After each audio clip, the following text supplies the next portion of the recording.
I loved her. I used to. She was my dream. She was my reality. She was supposed to be mine. She was mine. Reality wasn't in my favor. I couldn't give anymore. But now, she's gone. That's all there was. There wasn't anymore.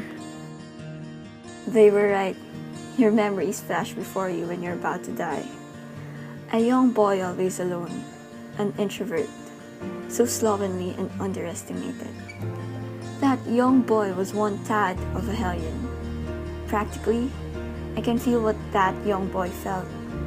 No one understood him, and no one made an effort to befriend him. Apparently, that young boy was I. I was unworthy of anyone's attention, but I didn't care at all. I was rich anyway. My parents gave me everything. A mansion, a big room, hundreds of cars, thousands of suits. All of them were mine. I had everything. What was I thinking? No, I didn't have everything. I didn't have the one thing that gave me true definition of life. My source of happiness.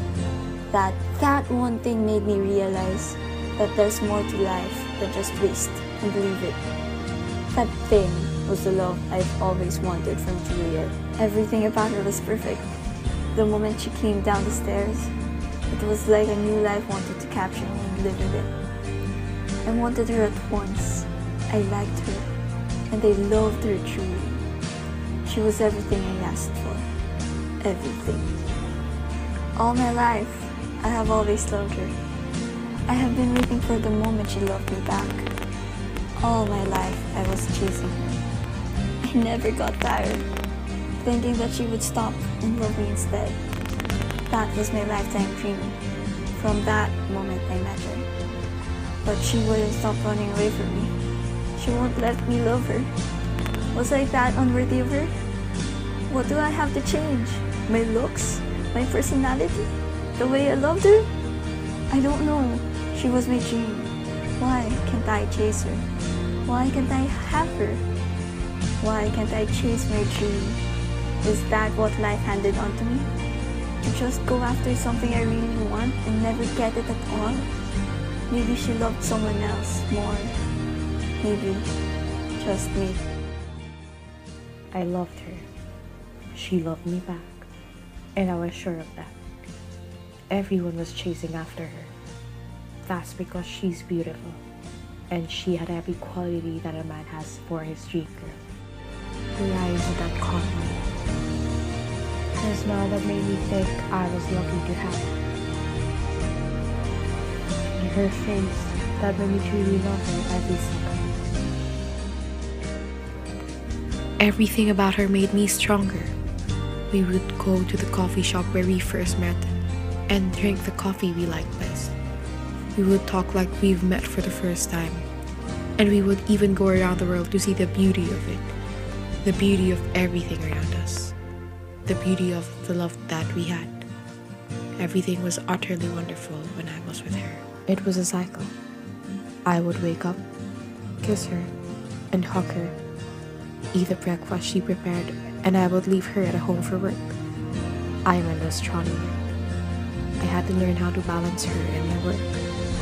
It was a cycle we had to go through, but I still loved her. I still did. Until one day, everything was a mess. That cycle I had to go through and through. I've grown tired of it.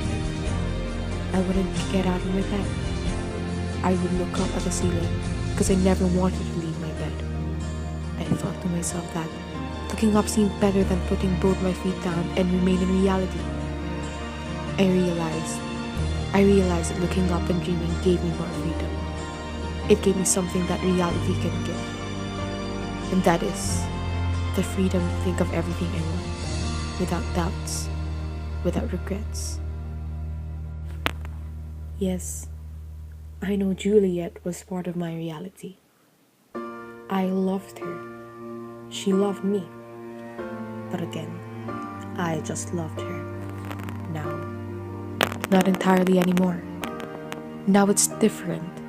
Now, something was even more beautiful for me. And that were the dreams I wanted to follow. The dreams that awaited me. I had to leave her. I had to follow myself. I had to follow my dreams. Juliet deserved the happiness without me. She deserved a man who would love her with all his heart. Goodbye, Juliet. Goodbye to the once beautiful wife I loved. Goodbye, Juliet, my almost lover. Goodbye, Juliet, the first woman to give me happiness. Goodbye, Juliet, who changed me for the better. Goodbye, Juliet, for this last memory.